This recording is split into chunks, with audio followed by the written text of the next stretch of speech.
Bonjour, ici Elena Taleb. Nous sommes ici aujourd'hui pour interviewer Fabio Santander. Merci Fabio d'être venu ici aujourd'hui avec nous. Enchanté. Enchanté.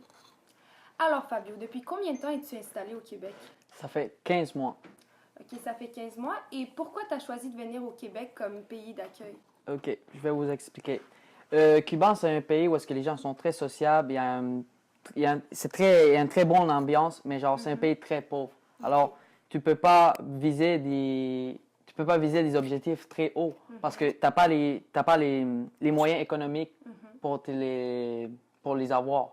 Alors, je pensais que je venais au Canada, précisément à Montréal, que c'est une ville où est-ce qu'il y a une très belle qualité de vie. C'était mon objectif, c'était venir ici, avoir un bon futur, étudier, avoir un bon job. Et pour le moment, je pense que je suis dans le bon chemin. Okay. Ouais. Est-ce que tu as immigré seul ou tu étais accompagné? Ben, j'ai venu seul. Ma mère est restée à Cuba. Et mon père, ça fait 12 ans qu'il habite en Italie. 12 ans qu'il habite en Italie, c'est bon. Ouais. Alors, quand tu es venu ici, comment ça s'est passé ton intégration? C'était facile, difficile? Comment ça s'est passé? Ben, au début, j'ai eu un peu de difficulté à m'intégrer parce que c'était pas les gens n'avaient pas la même personnalité que les gens à Cuba. C'était un peu plus compliqué pour moi. Le premier ou deuxième mois, je me suis adapté facilement. Je me fais de nouveaux amis. J'ai arrivé à une école secondaire. Ils m'ont mis dans une classe d'accueil. Et présentement, je suis à l'école des adultes. Je suis dans une classe de francisation. Il y a beaucoup de latinos dans mon école et ça m'aide beaucoup aussi à t'intégrer. Ouais. Tout le monde avec la même culture. Ouais. Alors, quels sont les outils que le gouvernement t'a donnés afin de t'intégrer? Est-ce qu'il y a des associations autour de toi ou des trucs comme ça? Ben, j'ai passé l'année passée par une école secondaire. J'étais dans une classe d'accueil. Ça m'a permis d'améliorer mon français écrit, mon français oral. Parce qu'à Cuba, je prenais des cours de français parce que je me préparais pour venir habiter ici. Et là, comme présentement, je vous avais dit, je suis dans l'école des adultes, dans une classe de francisation. Je vous dirais que le système est très, très, très bien formé parce qu'il nous donne genre une combinaison de oral et écrit en même temps et genre ça nous stimule pour améliorer notre culture, genre. Est-ce que quand tu es arrivé ici, il y avait des stéréotypes sur les Cubains ou sur les Latinos en général avec lesquels tu as fait face? Ouais. Comme vous pouvez voir, je suis une personne qui n'allait pas vraiment à latino, ma couleur de peau. Je suis très blanc. Genre, la plupart des gens pensaient que j'étais québécois ou j'étais d'origine européenne.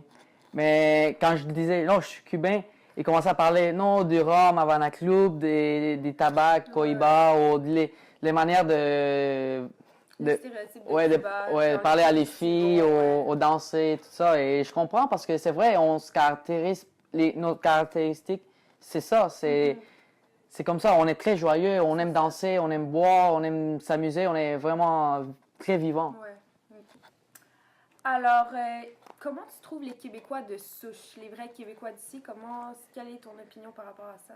Ben, la vérité, j'ai connu des Québécois qui sont des très bonnes personnes, j'aime leur attitude, j'aime leur personnalité, mais il y a d'autres que j'aime, que c'est vraiment le contraire. Genre, les filles pensent que c'est des princesses. Il y a beaucoup de filles ici qui pensent que c'est les meilleures, qu'ils méritent toutes les choses bonnes dans la vie. C'est pas comme ça. Sans avoir à travailler, tout leur est acquis. Ouais, exactement. Et les gars, c'est un peu la même chose aussi. Et genre, ils pensent que c'est les meilleurs et c'est pas comme ça. C'est correct de penser bien de toi, de donner une importance. Mais genre, toutes les choses ont une limite dans la vie. Tu peux pas surpasser les limites. Alors, est-ce que tu crois que tes futurs enfants, ils vont avoir de la misère à s'intégrer au Canada? Vraiment pas, parce que depuis que j'arrivais ici, je trouve le Québec, c'est une place merveilleuse pour habiter et je pense jamais partir d'ici.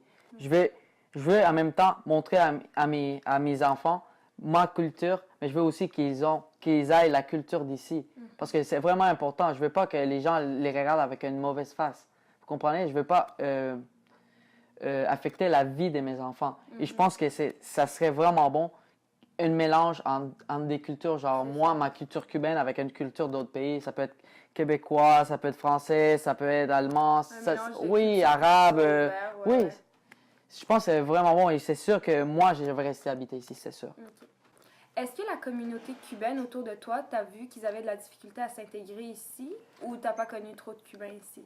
La vérité, c'est que oui, ils ont beaucoup de difficultés. Première chose, c'est les coutumes sont vraiment pas pareilles. On n'habite pas de la même façon. Les Cubains, je dirais la vérité, on est les Latinos les plus sociables qu'il y a. C'est les Cubains. Genre, ici, c'est complètement le contraire. Ici, c'est vraiment froid. Ouais, Ici, c'est à Cuba, chacun pour soi. à Cuba, tu marches dans la rue, tu connais personne, tu les salues, ils vont te saluer. Eux, ils te saluent, toi, tu les salues. Ici, c'est pas comme ça. Ici, tu salues quelqu'un que tu connais pas, la personne va penser, c'est qui ce gars bizarre? Y a-t-il des éléments de la société québécoise avec lesquels tu n'es pas en accord? Tu en as parlé un peu maintenant, ils sont pas très chaleureux. Est-ce qu'il y a d'autres trucs? Ouais, j'aime pas beaucoup la manière comment les parents éduquent à leur fils. Juste à leur fils ou aussi à leur fille aussi? Ou tu Ouais, penses que c'est- ouais, fils et filles. Ok, Ouais, là, je généralise. Ok. Je pense ils sont pas assez stricts. Je connais beaucoup de jeunes Québécois qui ont décroché l'école quand ils avaient 14-15 ans. Truc à Cuba, ça se fait pas parce que même si les parents, peu importe, ça ne lui dérange pas qu'ils lâchent l'école, la loi va pas laisser que les enfants arrêtent d'aller à l'école. Ici, je connais des gars de 14-15 ans, des filles aussi, qui ont arrêté complètement d'aller à l'école. Est-ce que c'est juste sur le point de la scolarité, tu trouves qu'ils Non, sont pas dans assez- la vie en général. Ok. Par exemple, je connais plein de gens je connais des filles et des gars de 15 ans qui disent à leurs parents, je vais sortir voir des amis, je vais rester là-bas.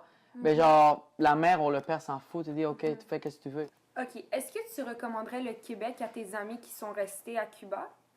Bien Ouais. sûr que oui. Bien Je sûr pense que que oui. venir au Québec, c'est une des décisions de prendre la décision de venir au Québec, c'est une des choses les plus importantes qui m'ont passé dans ma vie. Ça a été bénéfique pour toi? Ouais, ça a été vraiment dur parce que j'ai laissé toutes mes amies, j'ai laissé Ta ma famille, mère, ouais. mon père quand j'avais 16 ans. Mais genre, les gens que j'aimais, parce que mon père venait à Cuba souvent, il me voyait. Là, je le vois genre 2-3 jours par Ça a été l'année. difficile, ouais. Ouais, et j'ai pris à 16 ans une décision très dure de venir toute seule habiter au Québec. Et je suis très content de ça. Je pense que n'importe quel Cubain, s'il aurait la chance de le faire, le ferait facilement. OK. Merci Fabio d'être venu ici pour répondre à nos questions et de nous avoir aidé à comprendre c'est quoi la vie d'un Cubain et son intégration au Québec. Ouais, ça fait un plaisir. Bonne soirée. À vous aussi.